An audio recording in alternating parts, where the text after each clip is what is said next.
That should do it. All right, well, let's go over some things we need to know today so we don't sound stupid. Before we do that... Too late. No. Never too late for this. To get you in the mood, we got some Christmas music for you. Check it out here. Now you know Dasher and Dancer and Prancer and Vixen, Comet and Cupid and Donner and Blitzen. But do you recall the most flavorful reindeer of all? I'm gonna tell you what, it was this 12-pointer right here. Rudolph the roasted reindeer had a very crispy nose, and if you ever tried him, you'd like him better served with toast. All of those other reindeer, they don't really taste the same. Tender and juicy is Rudolph, boy is he our favorite game. At 3:25 on Christmas Eve, the thermostat did stay right there. In 1 hour he was done, topped with garlic and A1. Oh, how our family loved him, with mashed potatoes and gravy. Lots of gravy now. Rudolph the roasted reindeer, perfect with a Genesee. Dang, he was good. That should keep lots of counselors in business for years to come.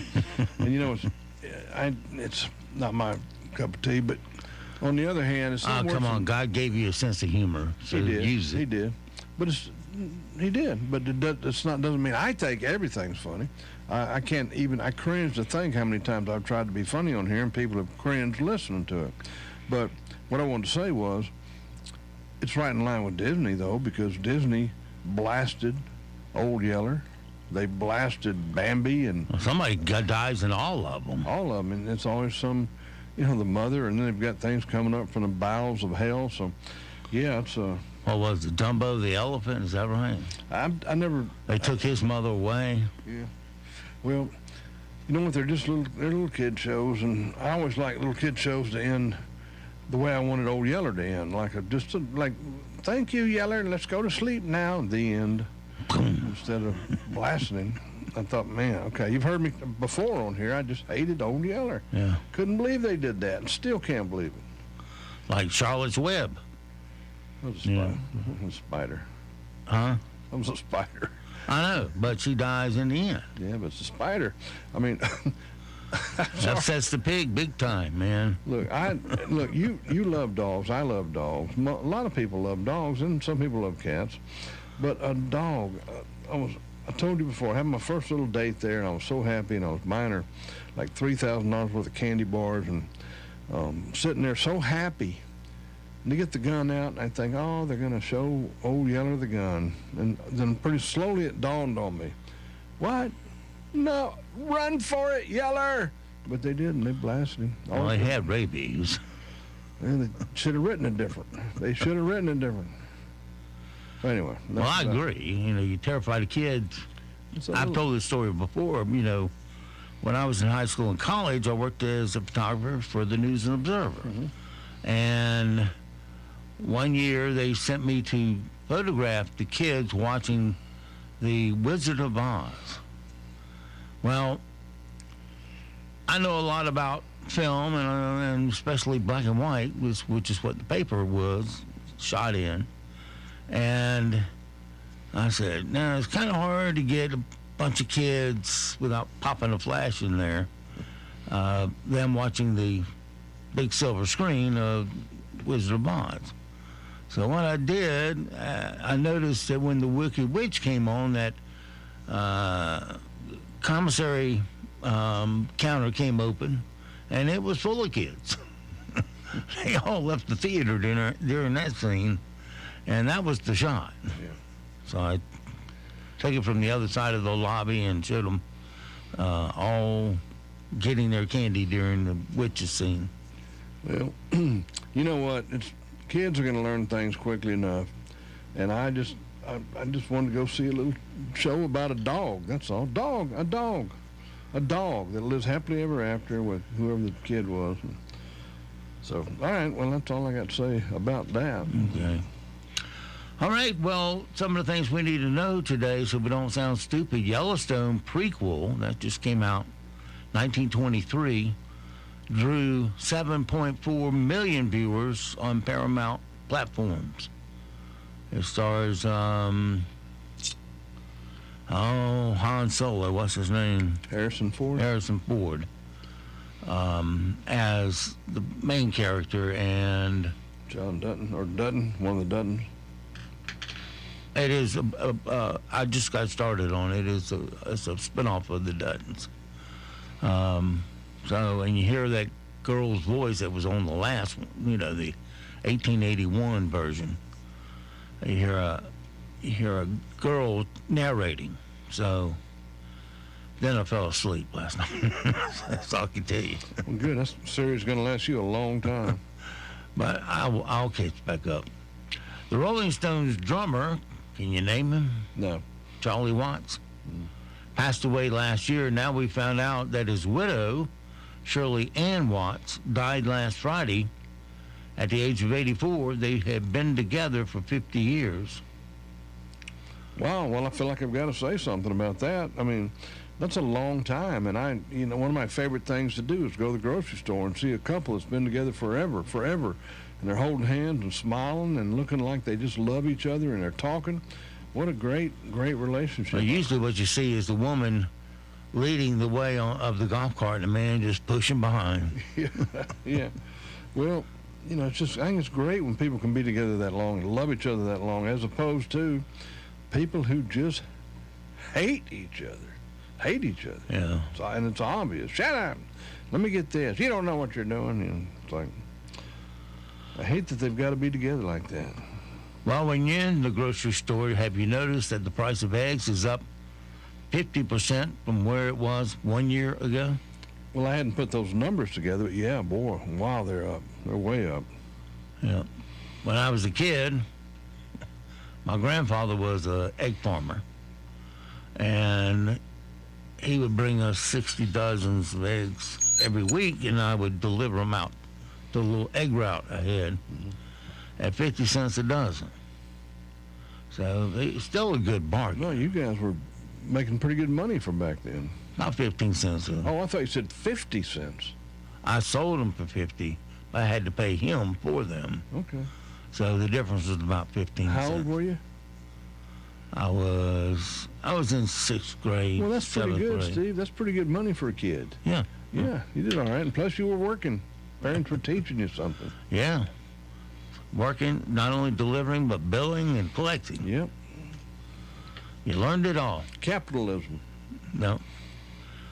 I'm sure it was fun while it lasted, but now the former New York University Director of Finance is being accused of stealing $3.5 million in state funds and spending it all on silly kind of things, including an $80,000 pool for her Connecticut home.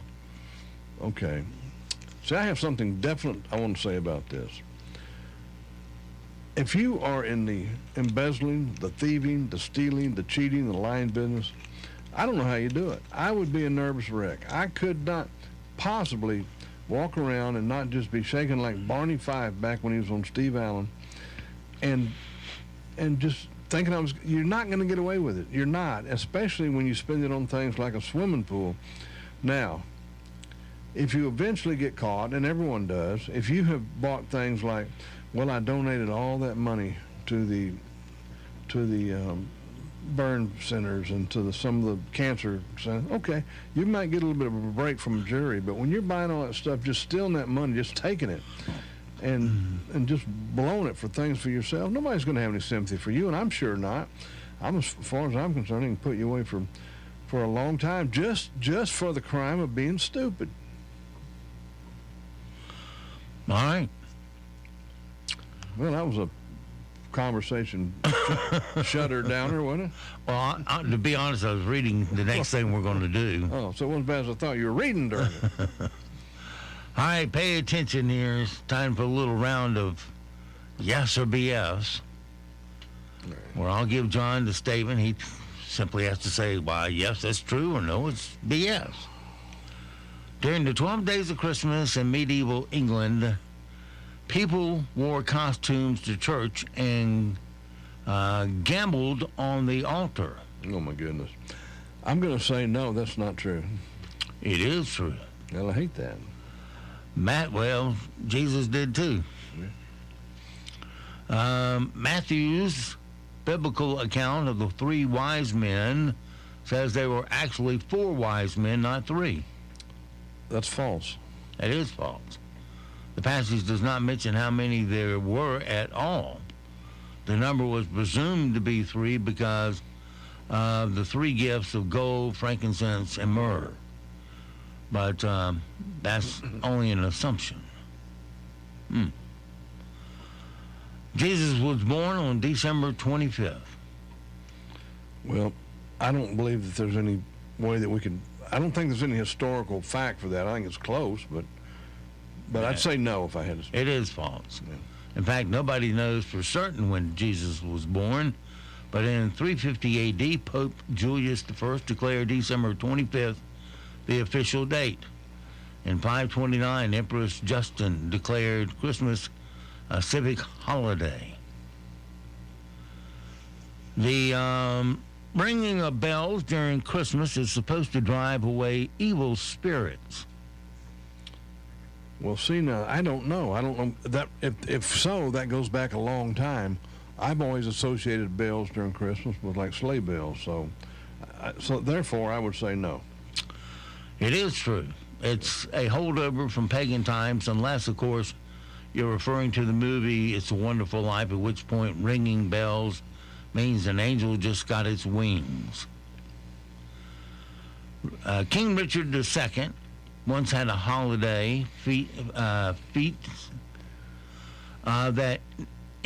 let's start that again. Richard II once had a holiday feat that needed 2,000 cooks to prepare the food. That's the question? True or false? Just a statement. It's either a true statement or false. Well, that sounds reasonable to me for that time period, yep. It was true. In 1377, King Richard II had a magnificent holiday feast for 10,000 people. And back then, a king wanted, a king got. Kind of like the president now. Or the governor of North Carolina. Yeah. As a tradition, caroling began in France. Okay, France. Why not? I would probably, if I had to guess, and I've got no, let me just shut up. Germany, I would say, but so I'll say false. False it is. This began in the Roman churches in the early 2nd century, then spread to France, England, and America. I barely paid attention in modern history, much less where caroling began back in... Oh, now you know. That burning question you never knew the answer to. Steve, I've already forgotten, and I wasn't trying to forget. The Christmas card tradition wasn't born until the late 1800s. Well, it's like everything else this morning. Some king back when decided he wanted to get some cards, so he started that tradition and commanded his finest card makers to send him some cards. Well, it was started by a royalty. It is false. It was born during the Victorian era. Exchanging gifts on Christmas Day didn't become standard until the end of the 19th century. Well, to hear my dad tell it, it started after he was a little boy, because he never got anything. So I'm just going to say true. It's true. Before that, Europe maintained the old Roman tradition of gift giving on New Year's Day. Santa Claus is an American creation. False. It's true. He serves as the model of England's Father Christmas. Wait a minute. He's a model of what? For England's Father Christmas. Well, how is that an American tradition, creation? Well, we created Santa Claus, and they copied off of that, and they call it Father Christmas. Okay. And green and red, the popular colors for Christmas, symbolize new growth and Christ's blood. I really don't know, so I'll just guess, for sake of time, yes. Yes, it is. And false, depending on the source. The colors are also representative of holly, one of the earliest decorative plants used at Christmas time. So there you go. There you have it. Today's impossible question. 35% of people say they know they now have one of these in their home and will until Christmas. What is it? And I'll eliminate the Christmas tree or wreath. 35% of people say they now have this in their home and they will too. I'm going to say a spouse. I know that was ridiculous. I couldn't think of That's a anything reasonable guess. What's the answer? See, you're not supposed to know the answer to this. That's why they call it impossible. An elf on the shelf. I was going to say that next. Have you got that at home? I'm pretty sure, Maureen does the decorations, and she's really good at it, and she's got all these little things she's had for years, and there's a good chance there's an elf on the shelf somewhere.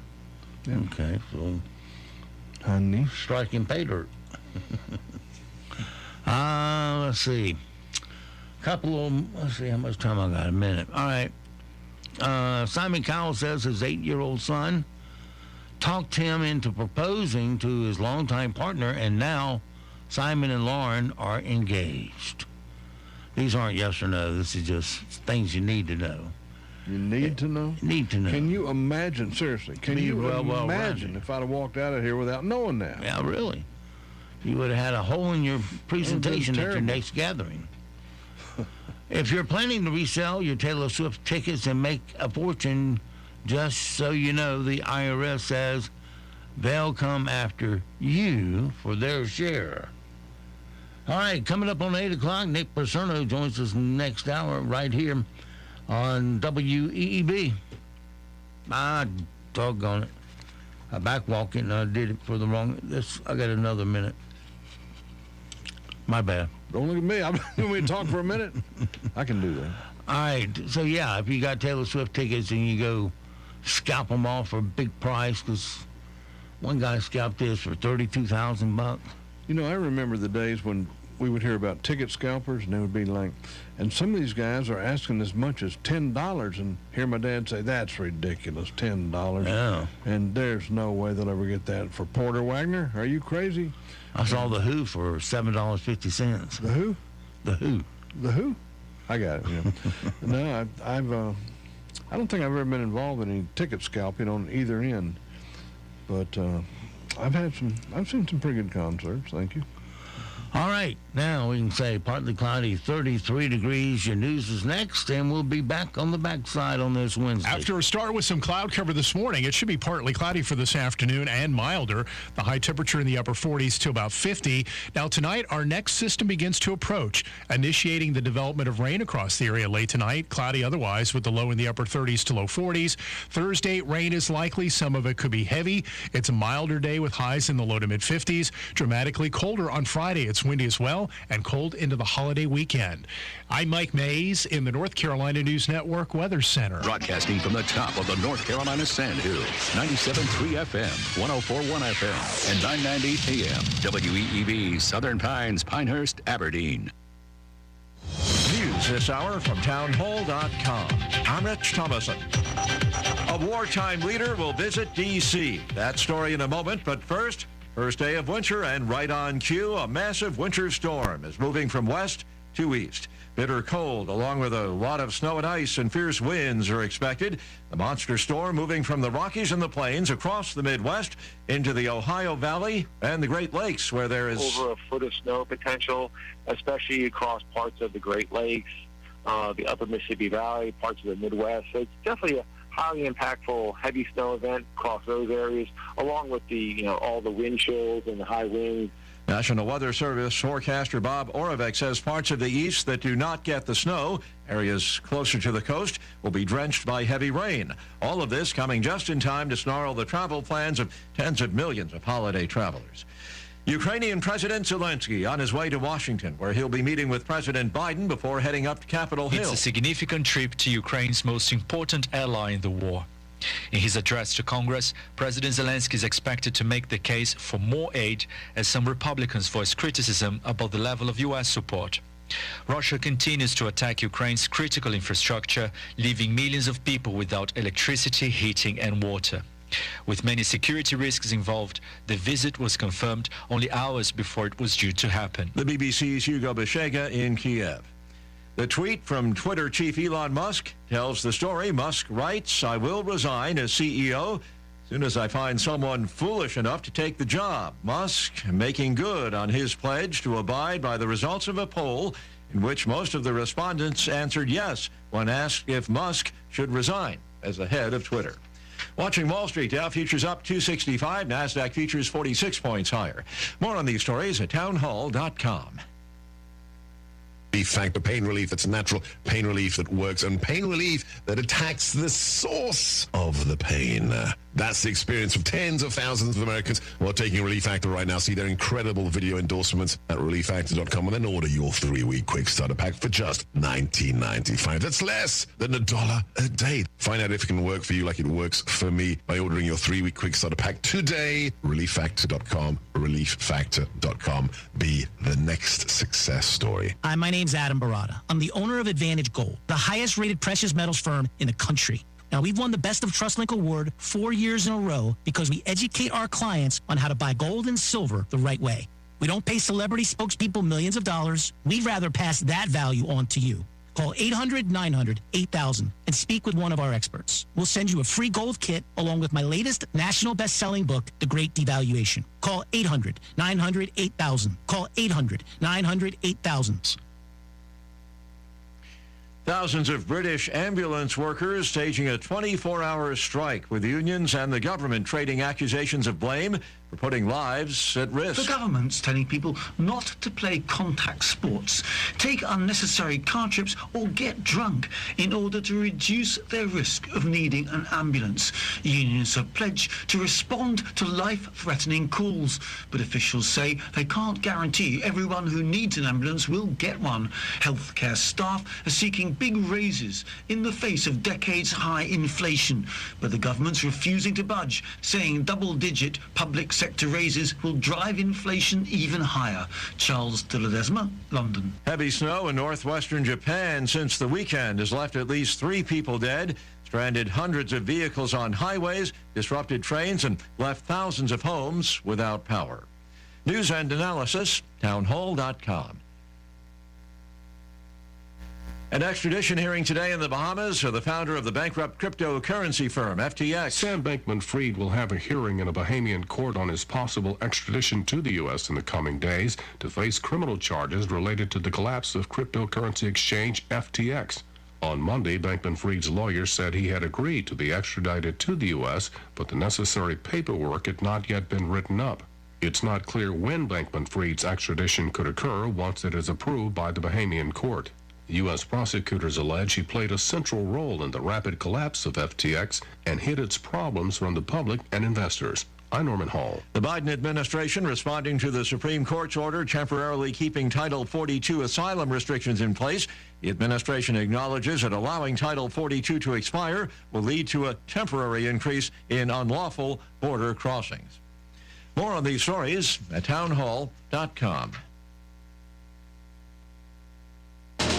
As our economy gradually reopens, remember to support local. Know you're doing the right thing and stay proud. Be a part of the greatest comeback of all time with Talk 97.3 FM, 104.1 FM, and 990 AM. WEEB. Cooper Auto Choice in Southern Pines wants to give you the gift of a great deal on a great set of wheels this holiday season. Let Cooper Auto Choice show you how easy it is to buy a quality pre-owned vehicle in Southern Pines. Come in today and see Cooper Auto Choice's huge inventory of pre-owned cars, trucks, and SUVs with a great selection of vehicles under $15,000 with no games, no gimmicks, and upfront honest pricing from the name you can trust. You have a choice this holiday season. Cooper Auto Choice in Southern Pines. Start shopping now at CooperAutoChoice.com. Thinking about updating and customizing your kitchen? Now is a great time to do just that. with KitchenAid appliances from Keys Appliance Center. Now through December 31st, you can receive up to $1,500 in rebates on select KitchenAid appliances. So head on over to the appliance experts at Keys Appliance Center and visit with any sales associate for complete rebate details and list of eligible models. Keys Appliance Center, located at 104 East Main Street in downtown Aberdeen.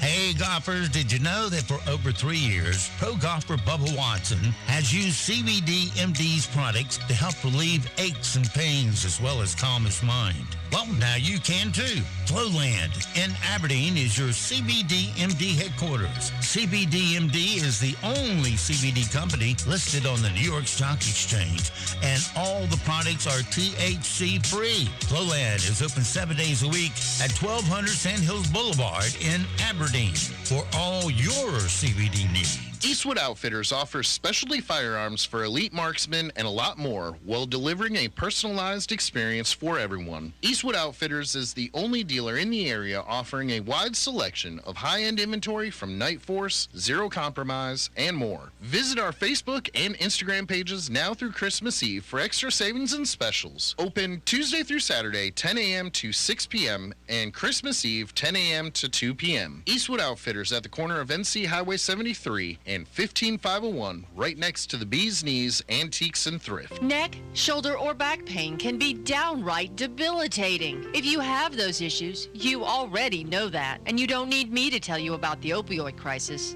There's another, better way. I'm talking about chiropractic, a healing art that's also science. Dr. Sharon Wright of Wright Chiropractic in Seven Lakes invites you to come in for a discussion about how chiropractic works and could work for you. To be sure, there are many of you out there that have reached the proverbial dead end trying to treat and manage your pain. This is Dr. Wright. I can't guarantee I can fix every problem, but I will tell you honestly whether chiropractic can be of help for your particular issue. Living with pain is not always the only option. Doesn't it make sense to explore every avenue before resigning yourself to the limitations of pain? Call our office today to schedule a consultation and start living again. 673-2225. John Cole's Plumbing Professionals has been voted Best Plumbing Company in the 2022 Best of the Pines competition, making them the area's best plumber for the 4th year in a row. And they'd like to sincerely thank each and every person who voted.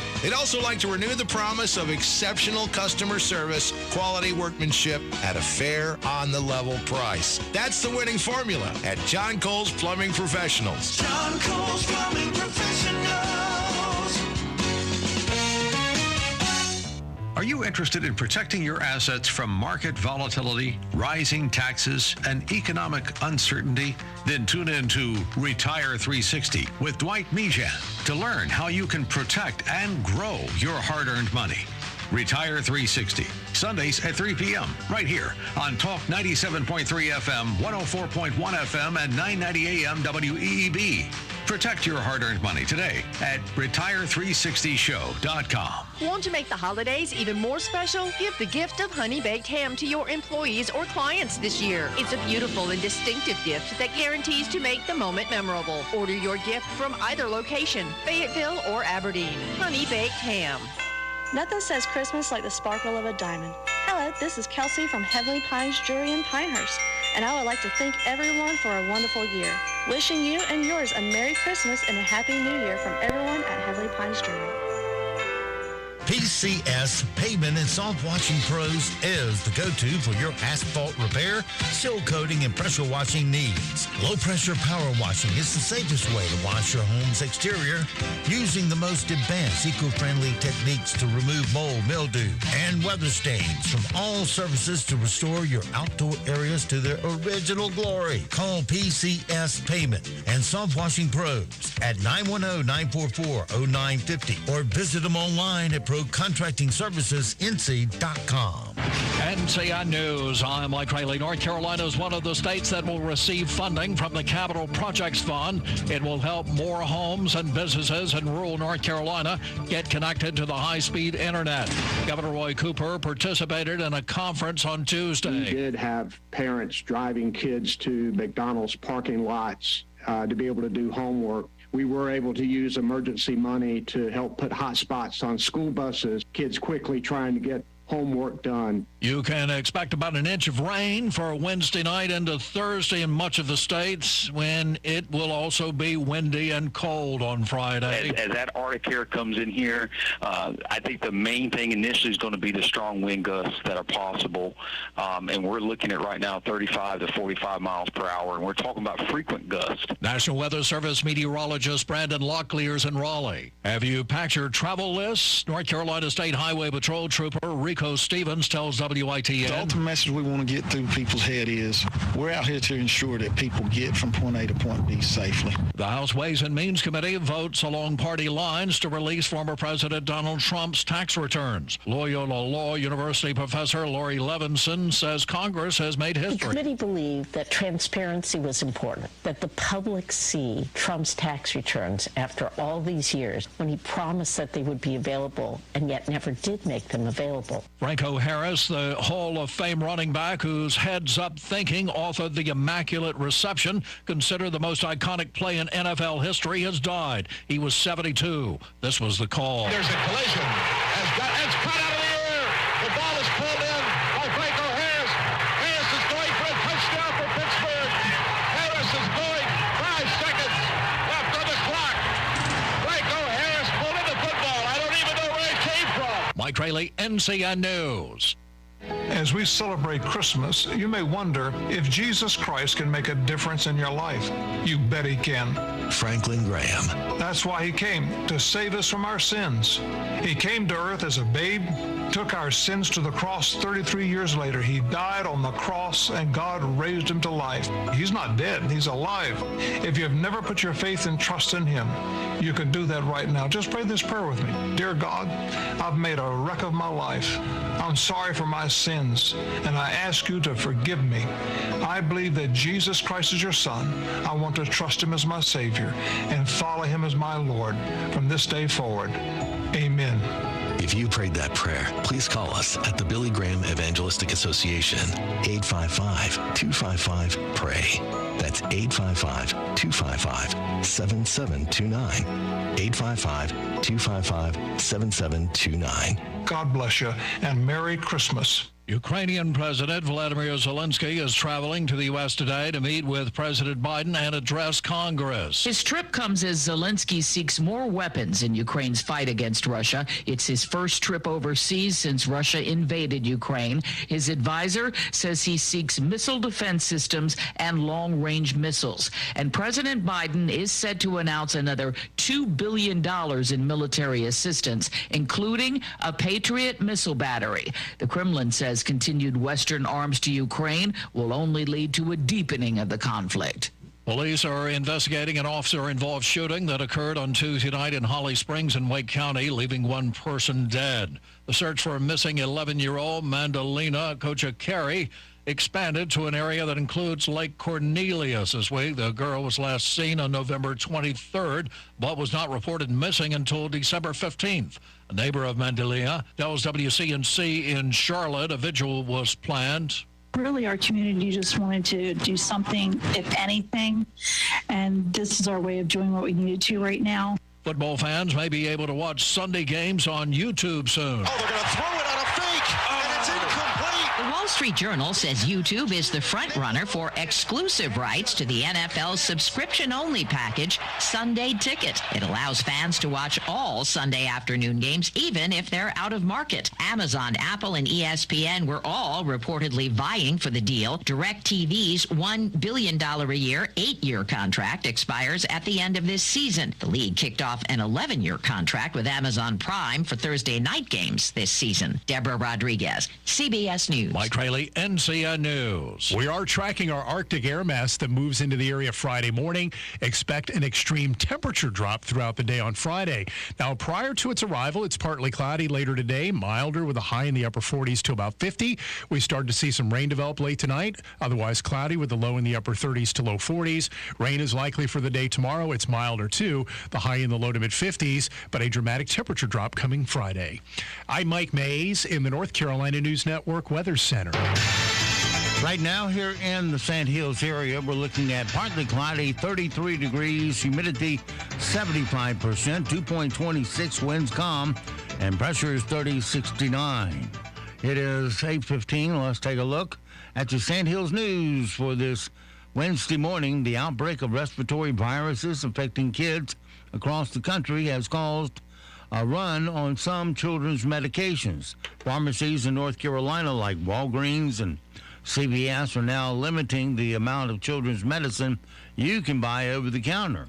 Doctors are expected, doctors and other experts say the problem could persist through the winter cold and flu season. Additional wait time for items on back order is also a big issue.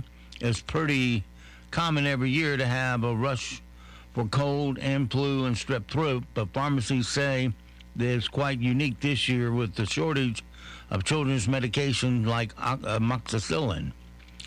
And the Highway Patrol was notified by Black Rock Police Department about a child abduction. Officers received word that the person believed to be responsible for taking the girl could be traveling through North Carolina, possibly headed toward Virginia. The suspect's vehicle was seen on I-85 in Orange County by troopers. The driver was taken into custody, and the 5-year-old was safely in the vehicle. A second child who had been reported missing in May of this year was also in the vehicle. The children are now under the care of the Orange County Protective Services. The suspects, he's under the care of the Orange County Sheriff. That's your latest Sand Hills News this morning from the WEEB News Desk and the Sand Hills Sentinel. And, of course, you can always go online to sandhillssentinel.com for more information. It is 7-8. Let's make it 8:18. Sports is next right here on Talk 97.3 FM, 104.1 FM, and 990 AM WEEB. The Morning Sports Report is brought to you by Hughes Supply of Pinehurst. With over 50 years' experience, Hughes Supply can handle all your plumbing project needs from start to finish. Call 910-295-5541 or visit them online at HughesSupplyPinehurst.com. NCN Sports, I'm Nate Saunders. The Hurricanes run their point streak to 12 games by downing the Devils. Correspondent Dennis Cox reports. Rookie Pyotr Korchekov made 37 saves as the Carolina Hurricanes beat the New Jersey Devils 4-1. Jesperi Kotkaniemi scored just 20 seconds into the contest for Carolina as the Hurricanes would lead 3-0 after 2 periods despite having just 13 shots on goal. Jack Hughes scored the lone goal for New Jersey. Hurricanes forward Jordan Stahl says he is happy the team has registered points in 12 straight games. At whatever point of the season, we'll take it. And right now, it seems to be rolling, and we're loving it, and we want to keep doing it and stay consistent with it. Tyree Appleby had 18 points and 8 assists to help Wake Forest beat number 14 Duke 81-70 on Tuesday. Cameron Hildreth added 16 points and 9 rebounds for the Demon Deacons, who took down their highly ranked in-state peer with a confident performance. Wake Forest led 39-30 at halftime, then pushed that margin to 15 points. Jalen Blakes had a career high of 17 points to lead Duke, which didn't have top freshman Derek Lively II and Derek Whitehead due to non-COVID illnesses. YouTube TV has emerged as the favorite to land the NFL's Sunday ticket package of out-of-market games, but the sides have not finalized a deal. A deal could be announced as soon as today. And mortgage executive Matt Ishbia has agreed in principle to buy the Phoenix Suns and Phoenix Mercury from embattled owner Robert Sarver for $4 billion. The sale is expected to take several weeks to complete. Ishbia is chairman, president, and chief executive of United Wholesale Mortgage. He also is a former Michigan State basketball player and a member of the Spartans NCAA championship team in 2000. Sarver was suspended by the NBA in September over workplace misconduct that included racist speech and hostile behavior toward employees. You're listening to NCN Sports.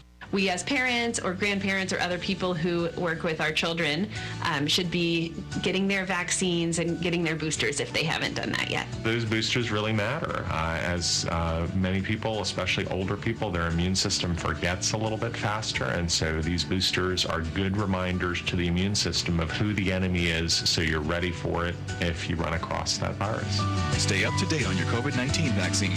Find out when you're due for your booster. Visit myspot.nc.gov. off. If you pay your city or town for electricity, you live in a public power community. Public power is there when you need it, with a reliability rating of 99.9%. And as a public power customer, you experience fewer outages and faster restoration compared to those served by other electric providers. Better reliability, fewer outages, faster restoration. That's the value of public power. Learn more at electricities.com. A parade in Buenos Aires to celebrate the return of Argentina's World Cup champion team was abruptly cut short as millions of people poured onto streets, highways, and overpasses in a chaotic attempt to catch a glimpse of team members. So many jubilant fans swarmed the Argentine capital on Tuesday that the players were forced to abandon their open-air bus, taking them to Buenos Aires. They instead boarded helicopters for a capital flyover that the governor billed as an aerial parade. The success of the Lionel Messi-led squad brought much-needed good news for the soccer-crazed but economically hurting nation, where nearly 4 in 10 people live in poverty. Tonight in the NBA, Charlotte goes to Los Angeles. They begin at 10:30 against the Clippers. In top 25 basketball, UNC Asheville at Arkansas at 9 p.m. and UNC hosts Michigan at 7. You're listening to NCN Sports. The greatest comeback of all time is underway. Remember to shop local businesses. A reminder from Talk 97.3 FM, 104.1 FM, and 990 AM. WEEB. I'm Congressman Dan Bishop. Election integrity and voter ID.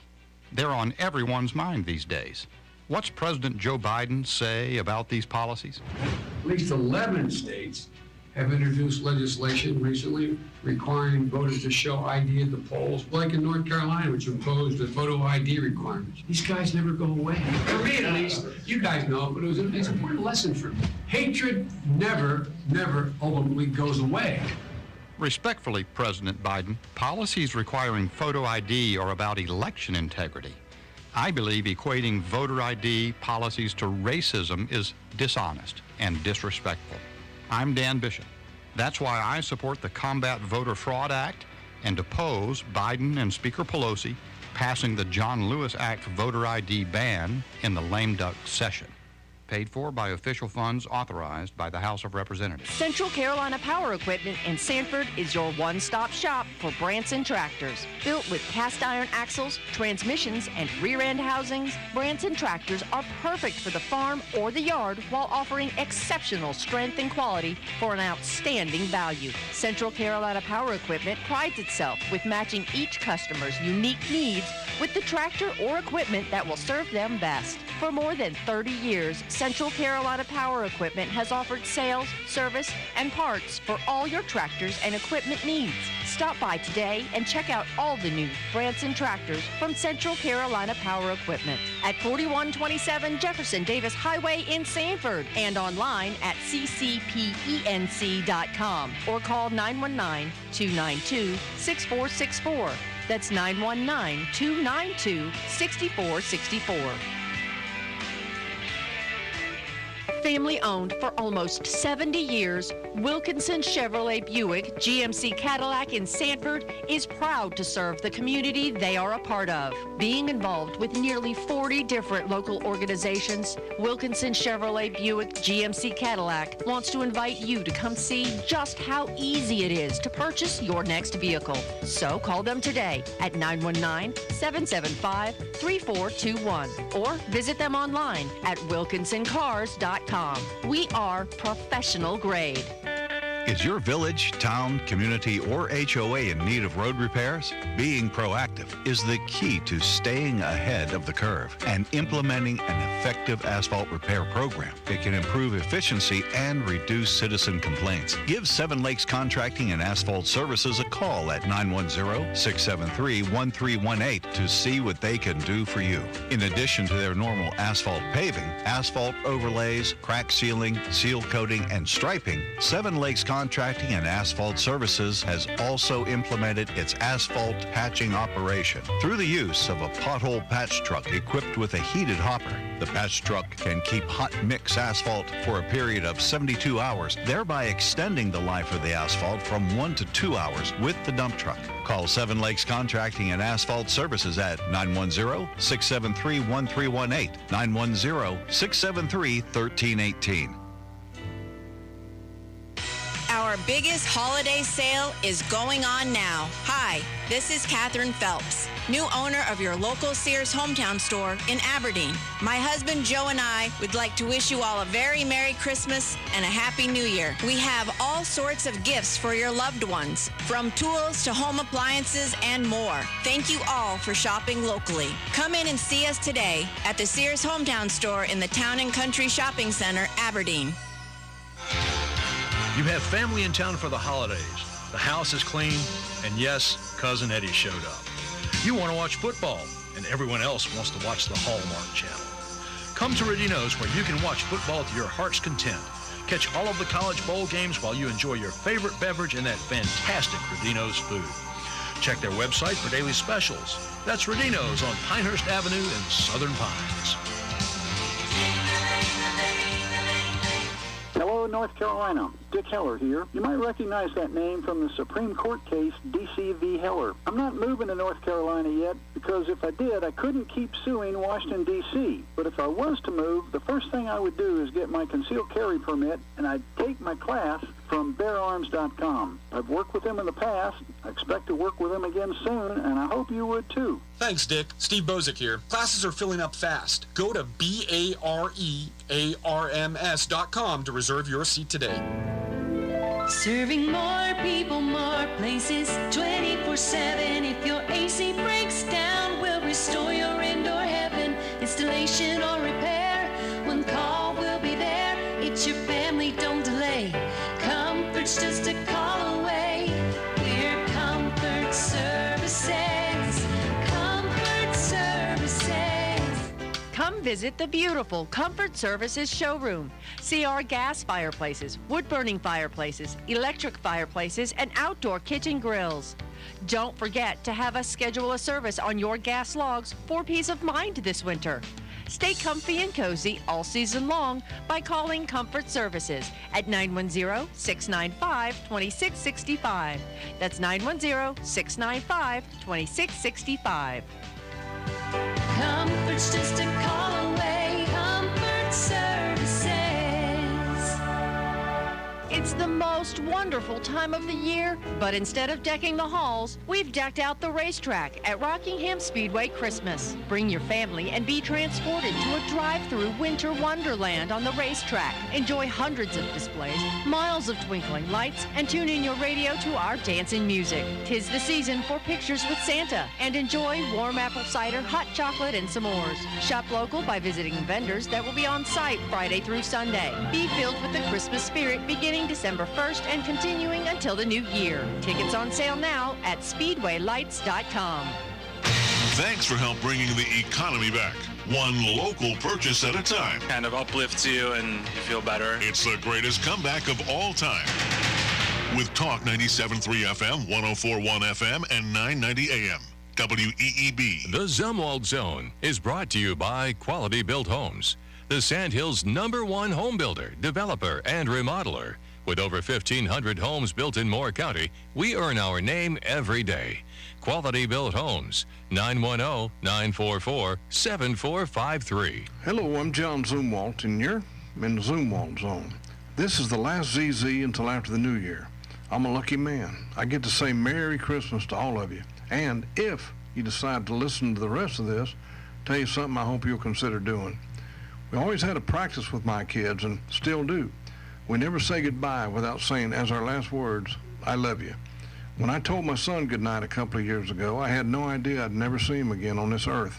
I can't explain why or give you any sense of how it works, but I'm greatly comforted by the fact that the last words my son ever heard me say was, I love you. Those were also the last words I heard him speak. In a few days, we celebrate the birth of Jesus Christ, the Son of God, our Savior. It's the happiest day of the year for so many. For others, it magnifies the hurt and the sorrow they feel. Husbands and wives feel the pain of having their loved ones deployed. Moms and dads and spouses fight the fangs of deep sorrow of recent loss. The very Lord we celebrate can give us comfort through prayer and through the intervention of the Holy Spirit. I'm hoping you will, like I will, pray for the sad and lonely this Christmas and help them celebrate the happiness that the rest of us feel. And be sure to tell the people you love that you love them. And hopefully you'll be able to do so for decades to come. I hope everybody has a very, very wonderful and Merry Christmas, and of course, a Happy New Year from the Zoom Wall Zone. After a start with some cloud cover this morning, it should be partly cloudy for this afternoon and milder. The high temperature in the upper 40s to about 50. Now tonight, our next system begins to approach, initiating the development of rain across the area late tonight. Cloudy otherwise with the low in the upper 30s to low 40s. Thursday, rain is likely. Some of it could be heavy. It's a milder day with highs in the low to mid 50s. Dramatically colder on Friday. It's windy as well and cold into the holiday weekend. I'm Mike Mays in the North Carolina News Network Weather Center. And now, the Sandhills' #1 morning show. Mornings with the LeaderMan. Here on Talk 97.3 FM, 104.1 FM, and 990 AM WEEB. And heard and seen around the world at talk973.com. The best part of waking up is waking up with us. And for another show. Well, how much is that going to cost? We'll do the Christmas show for nothing. Fine, but you get what you pay for. And now, on with our show. Happy holidays. Happy holidays. Happy holidays. Happy holidays. Happy holidays. Just say Merry Christmas. Management doesn't want us saying that. Just say it. Here's the holiday spirit. Showtime.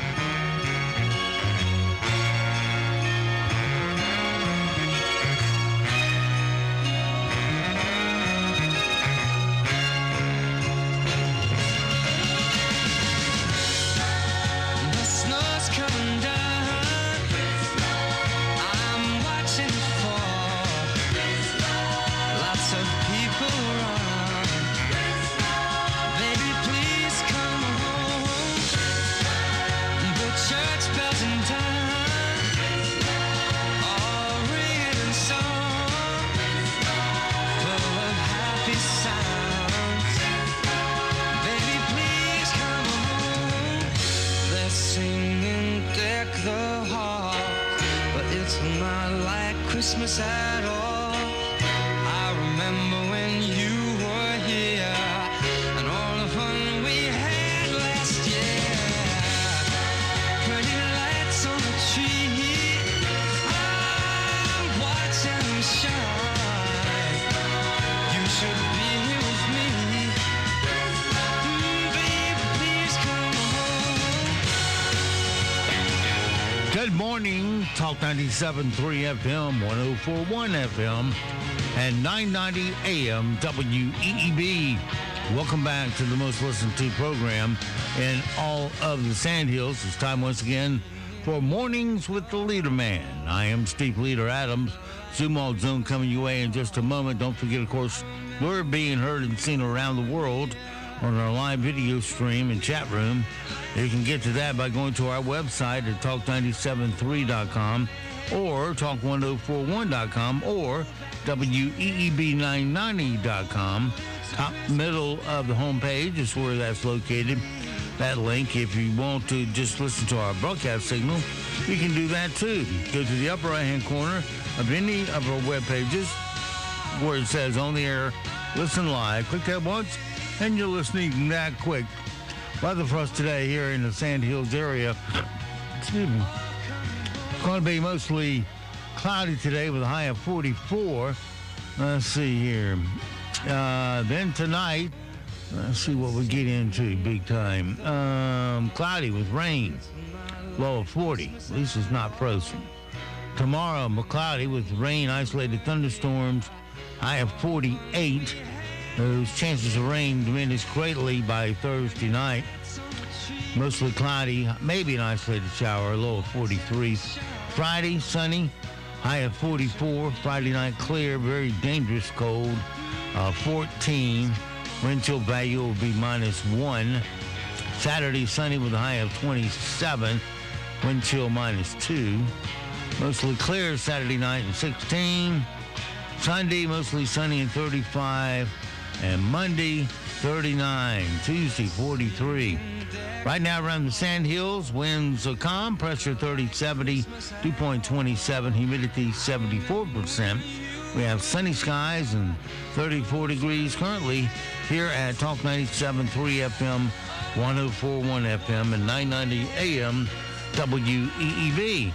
All right, it is a Wednesday, Zumwalt Zone time. And the studio is John Zumwalt and the guest. Good morning, John.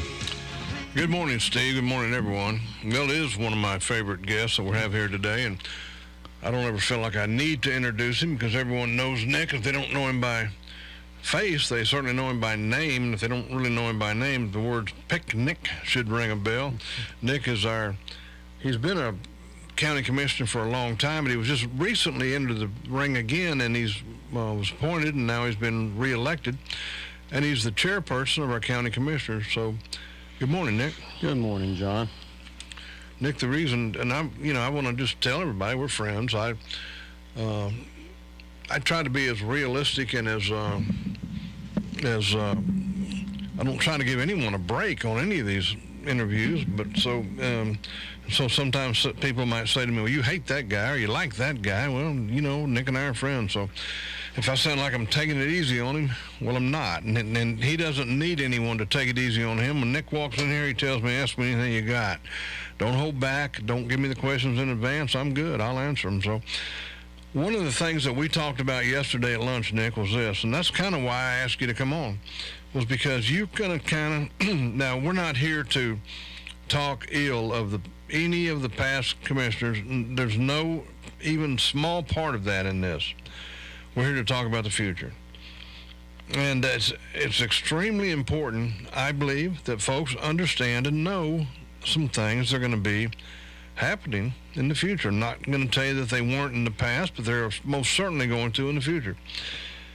When we go to these meetings and we talk to someone, and a lot of you have been to these meetings and you're upset about something, let's just pretend that you want to have a cow or cows on your property, and your neighbor doesn't want you to. And it's almost like going before Solomon, except that we don't really recognize that the Board of Commissioners has the wisdom of God writing behind them, even though they are good Christian people. But we don't recognize that they're put there by God, and God's whispering in their ears. So they have to make a decision. So many times when you go there and you get to speak for 3 minutes, the next guy speaks for 3 minutes, and so on and so forth. And then the commissioners just say thank you and goodbye. We'll see you later. Or they make a decision that you don't like. And so we often leave there. I do, Nick. I often leave those meetings thinking, well, and have for decades, by the way. This was set up. This was all planned before any of us ever walked in the room. They knew how they were going to vote. They have been talking about this behind closed doors probably for 2 or 3 weeks. We were wasting our time.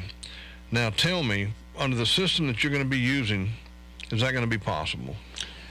John, I certainly hope not. I've encouraged all of our commissioners, especially the 3 new guys, that this will be their first time serving on a public board that I'm aware of. I told them that the best way decision making is done is in the courtroom, and bring your best argument. Don't call your fellow commissioners one at a time and try to set something up earlier. I don't think that's a good system. If you've got questions about what's on the agenda, call Wayne Best, who's our county manager. If he can't get you the answer, he certainly will get the answer for you. And then when you come to the meeting, come prepared. Come prepared to defend your position, vote your conviction, and go on with it. But do it at the table. Don't do it behind closed doors. That's intransparent governance, and that's something I can't stand either. So when we see a citizen presenting something to you, and we see you talking among yourselves up there, whether you be arguing or whether you're in agreement, we can pretty well trust, from what you're telling us today, that that's the first time you've really had discussion about this. This is not a pre-done thing. Is that correct? Yeah, the decision's not pre-done. Now, will we occasionally talk about something with another commissioner? Sure. We're friends. We might go out to lunch with one. What I'm talking about is having a predisposed position and your vote already made before all the arguments are made. Come in with an open mind, listen to the arguments. It's my opinion that the strongest arguments should carry the day. And if you're well prepared with all your facts and figures behind whatever that item is on the agenda, then the best decision for the Moore County citizens will be made. Well, let's talk about what you and I care about, and that certainly is not the commissioners. It's even though we like all the commissioners, we know all the commissioners, our concern is not that the commissioners get what they want or that they look smart. Our concern is with the citizens, and I know you feel that way.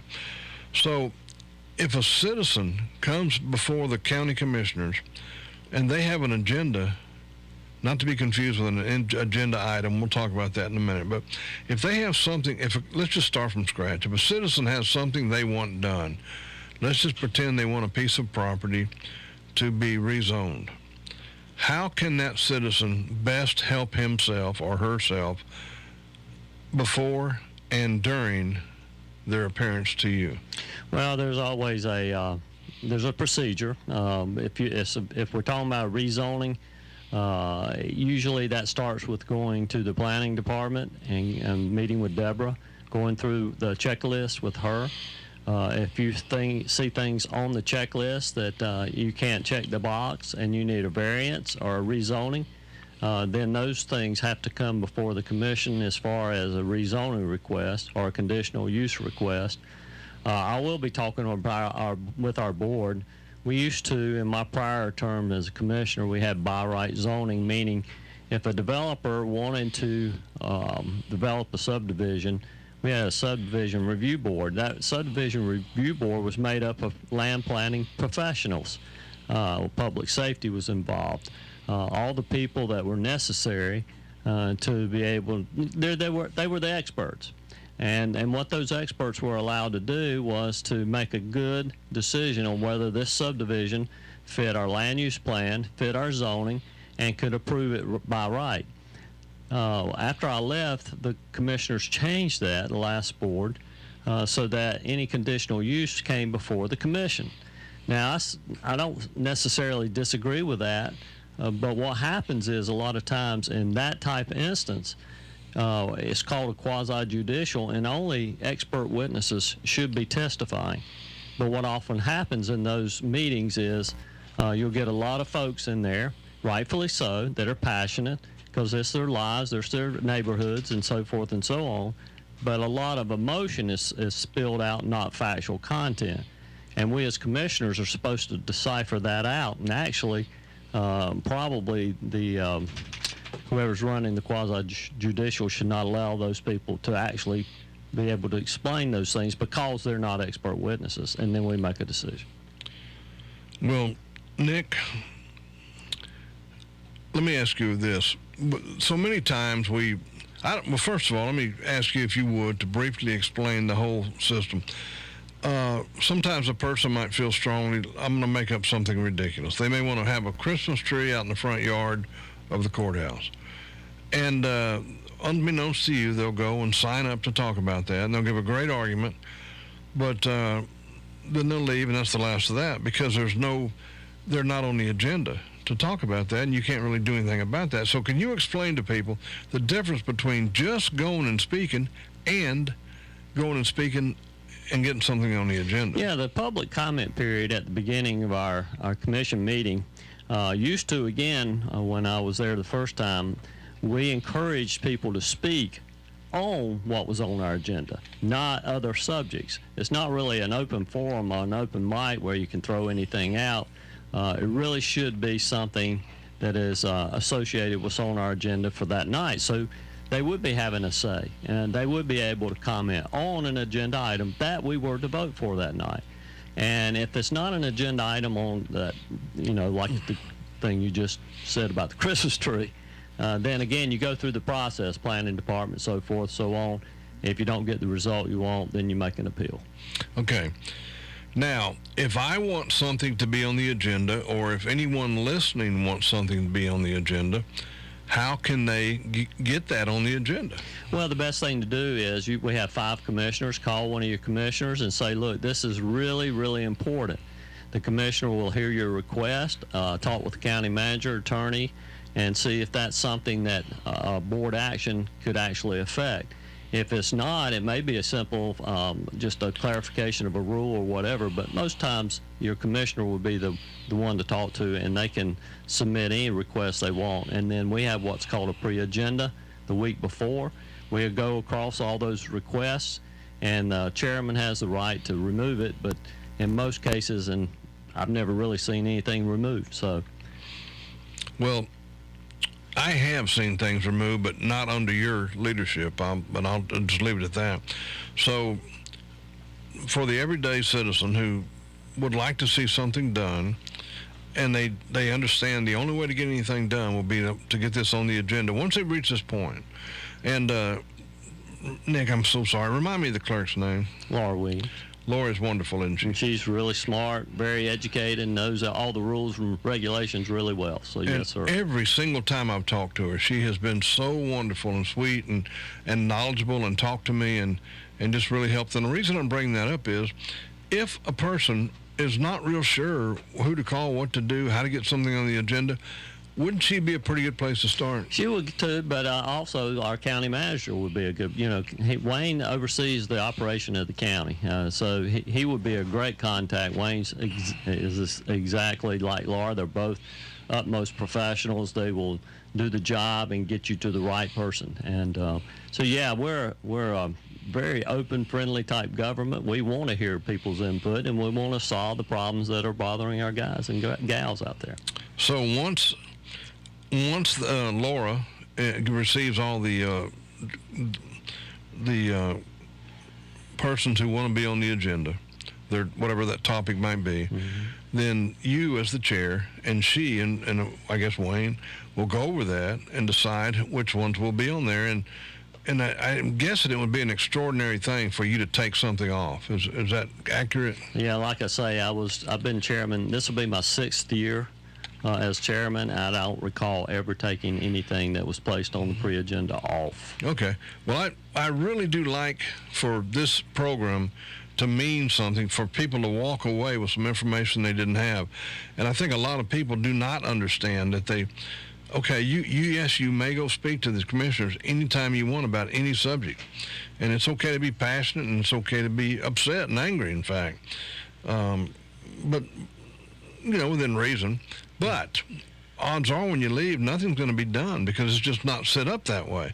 However, if you really want something done and you have to get on the agenda. And Nick, I'm going to say this, whether you go to court or whether you go do a presentation for your boss or whatever, I believe you should have every single document you can take with you, all the historical parts, get statements from neighbors, get the neighbors there to testify, get everything you can possibly get to sway the commissioners to your side. Is that good advice? Well, it depends on, again, if it's a quasi-judicial in nature, that's when we're doing usually conditional use zoning for a specific use, like the last subdivision we had on Union Church Road. Having those people that are really non-experts, that testimony is not really supposed to be admitted, and we're not supposed to hear it. The best way to do that would be for the people to call the commissioner, lives in their district. We all live across the county, and really make your feelings known. And then that commissioner should bring those feelings to the table. That brings the weight it needs, and it brings it in a proper order. What happens is you can get meetings that get out of control real easy because you get a lot of things that really don't matter as far as the actual rezoning, but the people are passionate because it's bothering them, and I understand that, and we work for them. So there is a method. We have 5 commissioners spread about. Talk to your commissioners, let them bring it to the table, and make that argument for you. Okay, there are a lot of. I'm going to just let everyone know this. I know that I feel this way. I don't have much faith in experts. That I'm never impressed with these experts we bring in, but. You get lots of things besides requests for zoning. I mean, you guys are just constantly, and of course, one of the biggest ones you get is and it will be that way forever here until somehow or another we get a tax, schools are able to raise their own money through taxes. But right now, you are their biggest funder, and they are it's a pain. It says historically it's been a pain between the commissioners and the school board.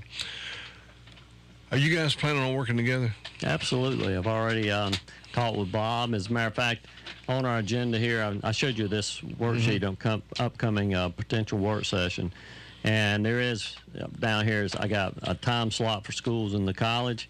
Probably do a separate work session with just them and their board. Let them present their wants and wishes and their budget to us. And again, they'll have to make the argument as to, is this something that the taxpayers are willing to fund or not? And then we will have to make that decision when that time comes. That process is lengthy. We have to pass a budget in June. We'll start that process in March in earnest, really going through all the departments and then with the schools itself, because like you say, about a third of the school's funding comes from the county. Well, let's get away from schools for just a minute and talk about one of the things that Maureen and I have talked about a lot on our show, and it's really upset us greatly. It's not like we went into the show that we do expecting to find that what we were going to find, but there seems to be an awful lot of waste and bureaucracy, just bureaucratic, just in my mind, foolishness. And in someone else's mind, it may make perfect sense, but I'm talking about the issuance of different permits to build things, not build, the perk tests, and of course you know what I'm talking about. And but I want to make sure the citizens that are listening do. The bureaucratic mess. Now, I think it's pretty well common knowledge around our county that the men who go out and do these inspections, I can't find a single builder who doesn't have anything except good to say about these guys. They just seem to do their job really well. But it's up one level. The bureaucrats that just seem to come up with things. Now, Nick, I'm not asking you to sit in judgment today like Solomon, but I am just going to say that for people who feel the way that I feel, like that changes need to be made, that doesn't mean that you think that, but for people who feel that way, what is their recourse? Well, the best recourse is there was a builder here in the county that reached out to me. He had a few issues, and what we did, we said, all right, let's make a list of what the issues are, and keep it short right now, maybe 2 or 3 items.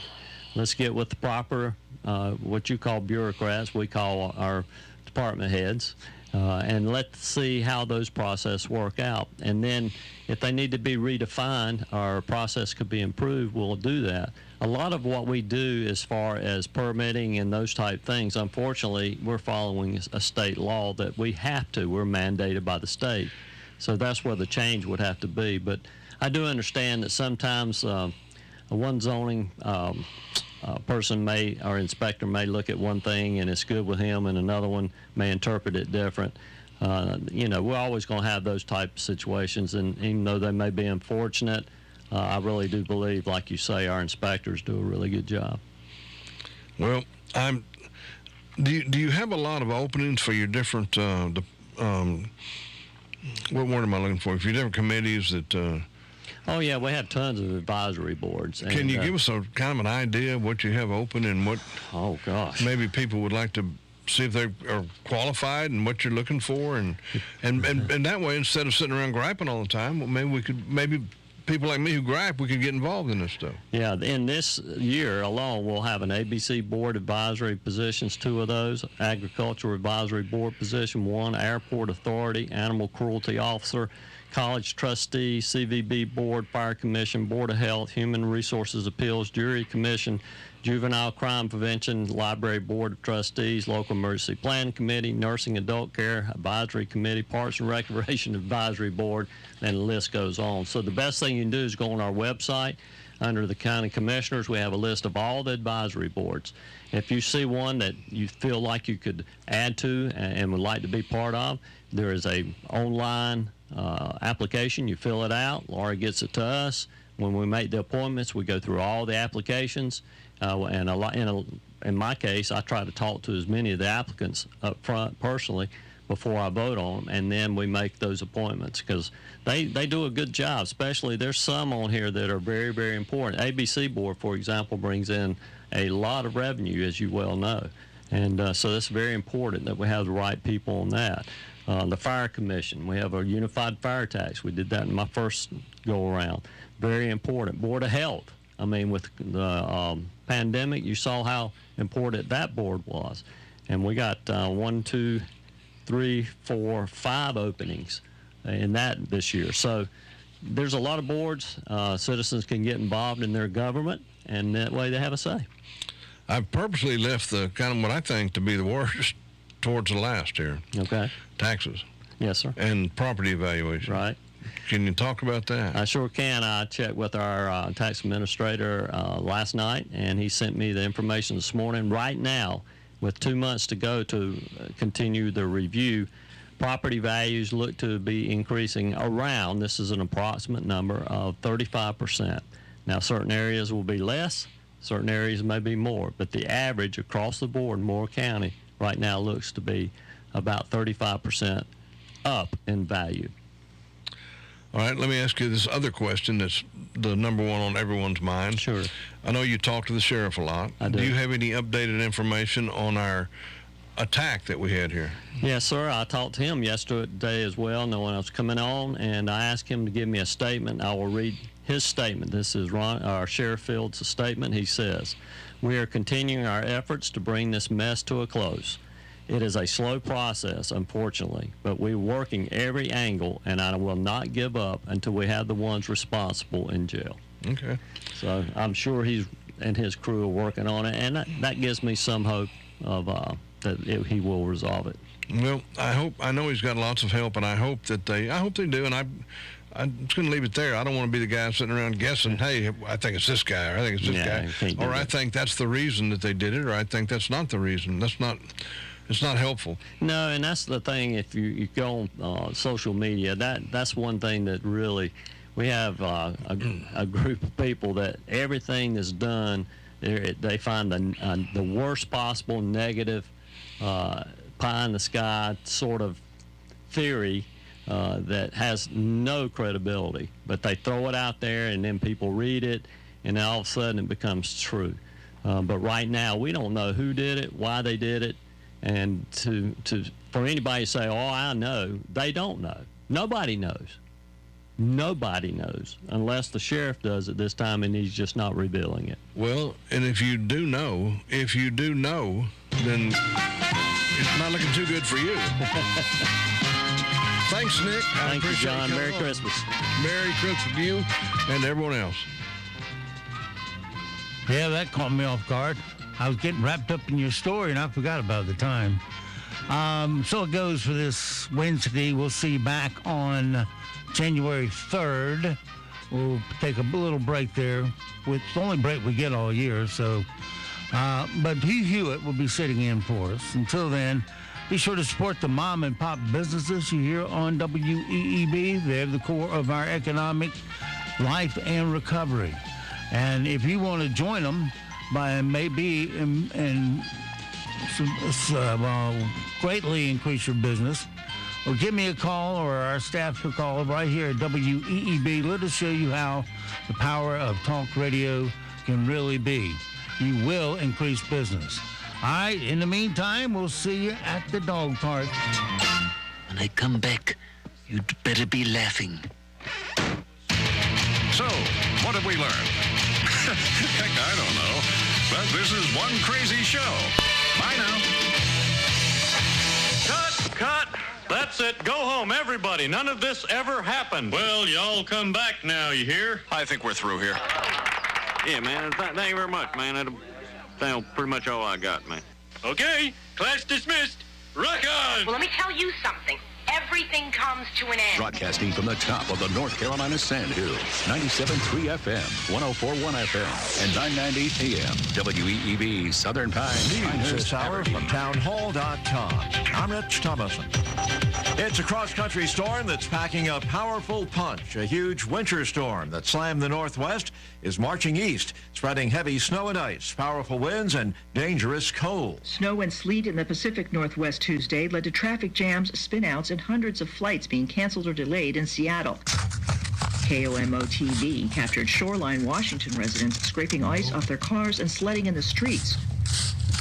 Salt Lake City opened additional shelter beds for the homeless. 5 people there have died in recent days amid sub-freezing temperatures that are expected in most of the U.S. this weekend. Forecasters are predicting sub-zero temperatures, heavy snow, ice, and even tornadoes between Thursday and Saturday across much of the country, dipping down as far south as Florida. I'm Jennifer King. In his first trip abroad since the Russians invaded his country, Ukrainian President Zelensky is on his way to Washington. He'll meet today with President Biden and will address lawmakers on Capitol Hill. The $1.7 trillion omnibus spending bill includes money for customs and border protection, but there's a catch. The funding allocated to CBP for operations and support cannot be used, quote, to acquire, maintain, or extend border security technology and capabilities, except for technology and capabilities to improve Border Patrol processing. The lack of funding for border security comes as illegal immigration and drug seizures surge at the southern border. In 2022, over 2 million illegal immigrants crossed the southern border. 98 people on the terror watch list were taken into custody, and over 14,000 pounds of fentanyl was seized. Tasha Stevens reporting. The Biden administration asking the Supreme Court to end Title 42, but not until after Christmas. On Wall Street, Dow futures up 356 points. More on these stories at townhall.com. NCN News, I'm Mike Rayleigh. Most of the state will get an inch of rain on Thursday. Then Friday is going to be very cold. Temperatures will basically be falling throughout the day. They're going to be crashing. As that crashes, we're going to be looking as we get into like Friday evening and Friday night, we're going to be seeing single-digit wind chills. That's Brandon Locklear of the National Weather Service in Raleigh. Bob Anderson of AAA tells WBTV if your vehicle's battery is weak, these weather conditions may tip it over the edge. So the best thing you can do to avoid that is if your battery is over 3 years old, go ahead and have a trusted mechanic test it and make sure it's working well. Even normally balmy coastal areas of Texas and Louisiana won't escape the record cold. There's concern the region's power grid may not be able to keep up with the demand. Stephen Benyard is with Energy Louisiana. There is no expectation of blackouts, but when you have extreme weather events like this, the usage does hit extreme levels. So the demand for electricity could potentially exceed our available generation due to extreme weather. In El Paso, Texas, hundreds of migrants remain unsheltered in cold weather as the city struggles to house people who have been coming across the border in large numbers, most fleeing violence and poverty in their own countries. CBS News correspondent Omar Villafranca is in El Paso. DHS has moved nearly 10,000 migrants out of El Paso.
still testing for it. I didn't know that teams were still, having protocols in place.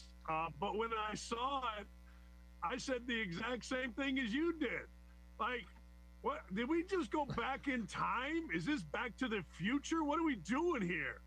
But hey, it is what it is. What I'm curious is this, fellas. I'm curious, are we going to see more of this? Is this going to happen more and more? Like, I've been sick. I have the flu or whatever you call it, a cold. And I didn't even think about testing for COVID. I guess I should, huh? I mean, this is still like what Fauci said the other day. We're still in a pandemic, apparently.